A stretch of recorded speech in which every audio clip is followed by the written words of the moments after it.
Assalamu alaikum warahmatullahi wabarakatuh. Ndugu watazamaji, nilioko mbele yenu naitwa Dr. Balagomwa, daktari wa tiba asili au tiba mbadala. Leo naendeleza kipindi cha kuelezea kutanuka kwa tezi dume, ambapo kipindi kilichopita nisema nitaelezea classification, mgawanyo wa kutanuka kwa tezi dume. Tezi dume ni kiungo katika mfumo wa uzazi wa mwanaume ambacho hupatikana katika shingo ya kibofu cha mkojo kuzunguka mrija wa urethra. Kwa tezi dume si ugonjwa, kila mtu anayo, mimi, wewe pamoja na mtoto.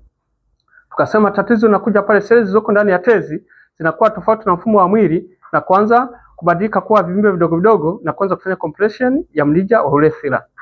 Sasa leo tunaangalia mgawanyo wa tezi dume ambao nimeandika hapa, mgawanyo au classification of prostate gland. Mgawanyo wa tezi dume upo aina tatu. Mgawanyiko wa tezi dume upo aina tatu. Ya kwanza inaitwa benign prostatic hyperplasia.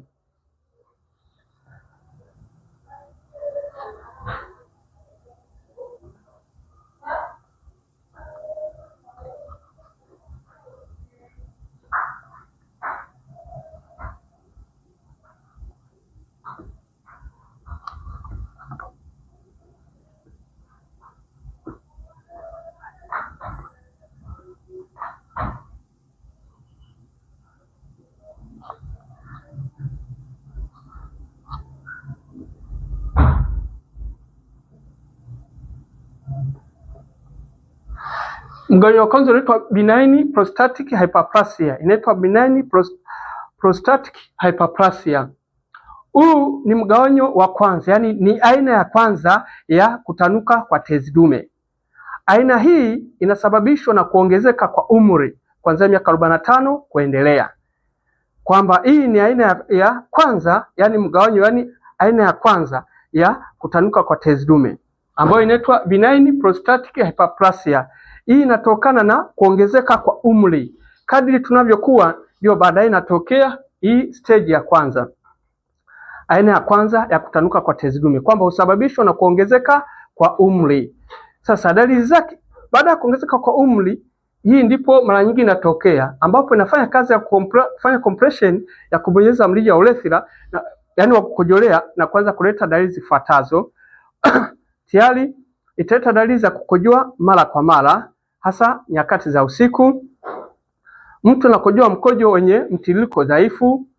Pia ni hatua ambayo ni mgawanyiko wa kwanza au stage au type ya kwanza, aina ya kwanza ambayo inasababisha na kukosa kwa hamu ya tendo la ndoa kwa watu wengi. Hatua hii hapa, na kutoa mkojo mara kwa mara na mkojo wenye mtiririko dhaifu ni katika hii hatua ya kwanza. Nafikiri tumeelewa.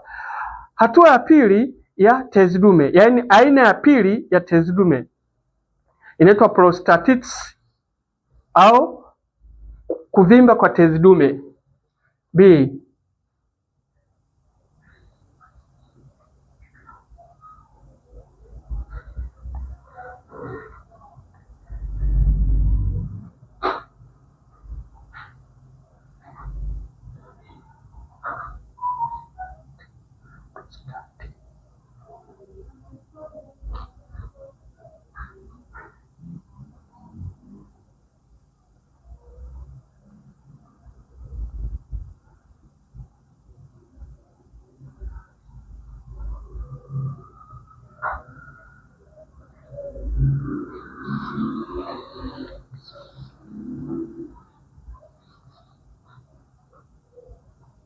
Hatua ya pili inaitwa, yani aina ya pili ya tezi dume inaitwa prostatitis.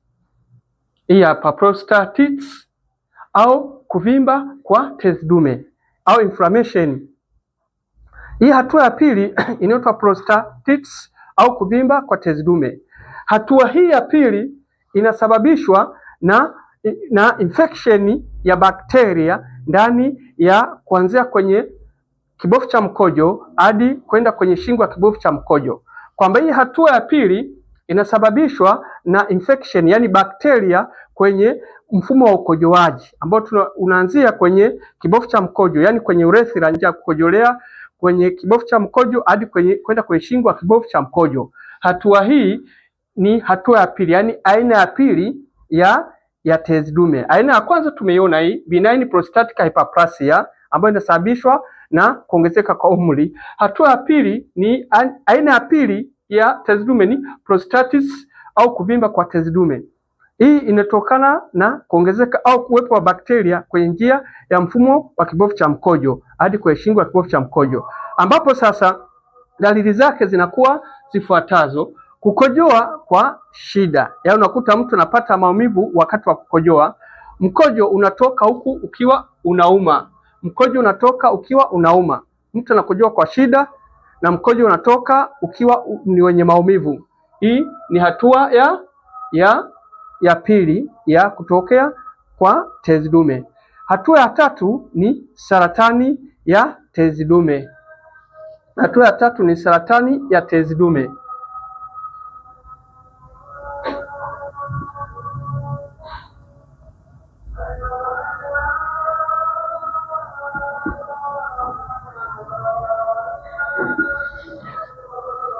Aina ya tatu ya tezi dume ni saratani ya tezi dume. Hii ni hatua ambayo sasa ni ile sasa ambayo ni stage ya mwisho ya kutanuka kwa tezi dume, imeshakuwa saratani. Hatua hii inasababishwa na mambo yafuatayo. Ya kwanza, kitu cha kwanza kinachosababisha hapa ni mambo ya kuongezeka pia kwa umri. Hapa point inakuja kwamba kadiri umri unavyokuwa unaongezeka, na hasa mtu anayekuwa na tezi dume anavyozidi kuishi nayo, ndipo na baadaye inabadilika kuwa saratani ya tezi dume. Nafikiri mtakuwa mmenielewa. Hatua nyingine ya pili inayosababisha kutokea kwa saratani ni mambo ya genetics factor, yani mambo ya kifamilia.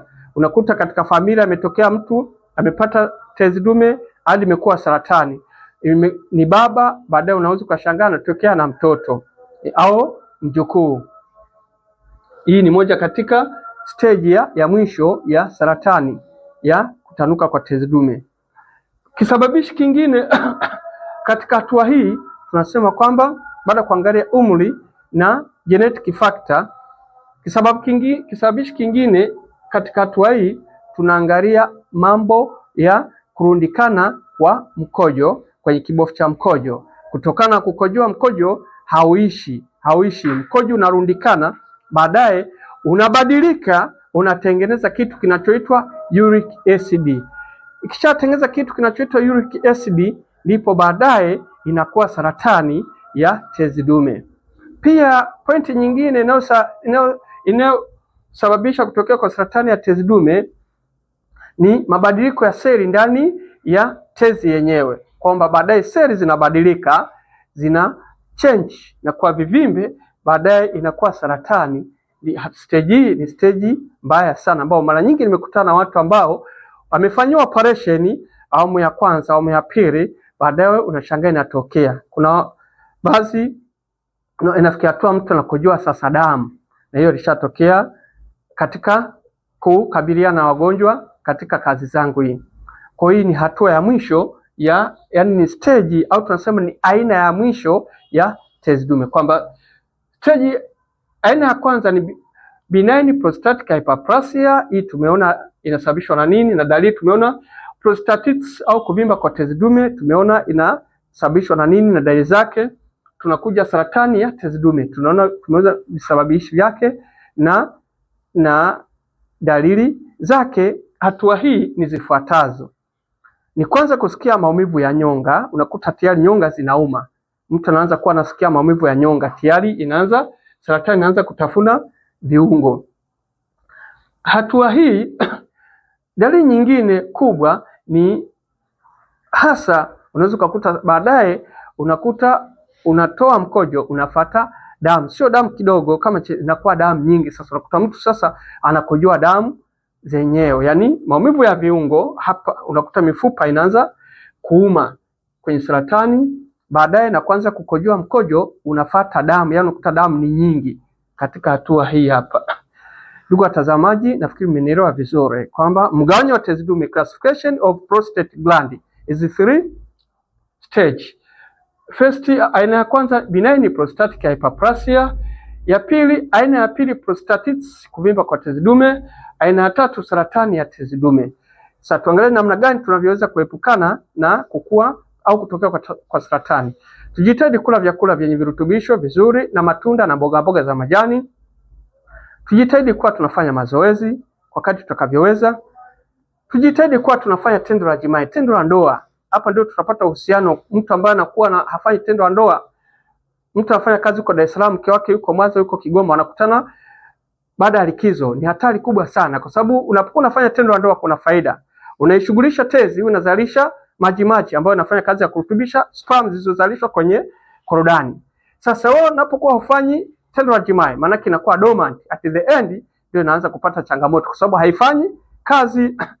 Unaona? Kitu kingine ambacho tunatakiwa tufanye, tujitahidi kwa tunachukua vipimo. Unapokuwa umeshafikia age, umri ambao unaona huyu inawezekana ikatokea, tujitahidi kwa tunachukua vipimo, tunaenda hospitalini, tunapima. Inakuwa ni jambo la heri, ndugu watazamaji, katika kujikinga na maradhi haya. Alhamdulillah, tujitahidi jameni kuweza kuwa karibu na wake zetu, tufanye tendo la ndoa. Kuna faida, ndio maana kuna research zimefanyika za watu waliishi na wake wengi, yani wawili zaidi, akawa ni mwenye kuishi naye vizuri, wake wawili, watatu au wanne.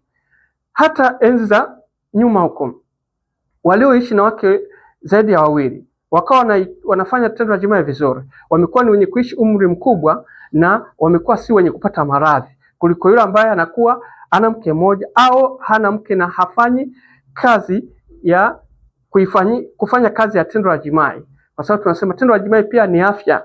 Kwa ndio maana nafanya utafiti, mtu ambaye ana wake zaidi ya wawili akawa yuko vizuri na wake zake ni wachache ambao wamekuwa ni wenye kupata maradhi ya tezi dume. Lakini wale ambao unakuta hana mke au mke yuko mbali, wanakutana mwisho wa likizo, yani baada ya likizo ndio wanakutana kwa mwaka mara mbili, mara moja, mara tatu, mara nne. Fanya utafiti, anza kuangalia au jievaluate wewe unaishi mbali na mke wako, utakuta ni wenye kuwa wananyemelewa na maradhi ya kutanuka kwa tezi dume. Karibu sana, subscribe TV yangu Dr. Balaguma TV Online. Nimeamua kuwa nafundisha darasa na faida. Subscribe, unapata taarifa darasa mbalimbali. Ofisi kwa sasa hivi inapatikana Kariakoo karibu na klabu ya Yanga. Pia Temeke, taandika pale ofisi, bado ipo, mjomba yupo, anaendeleza kutoa tiba. Kwa namba za simu 0694029277, 0694029277 au 0655782996, 0655782996. Fuatilia sana, nimeamua niwe nafundisha. Nitakuwa nafundisha tezi dume na jinsi ya kuweza kutumia virutubisho, yani vyakula. Karibu sana Dr. Balaguma TV Online.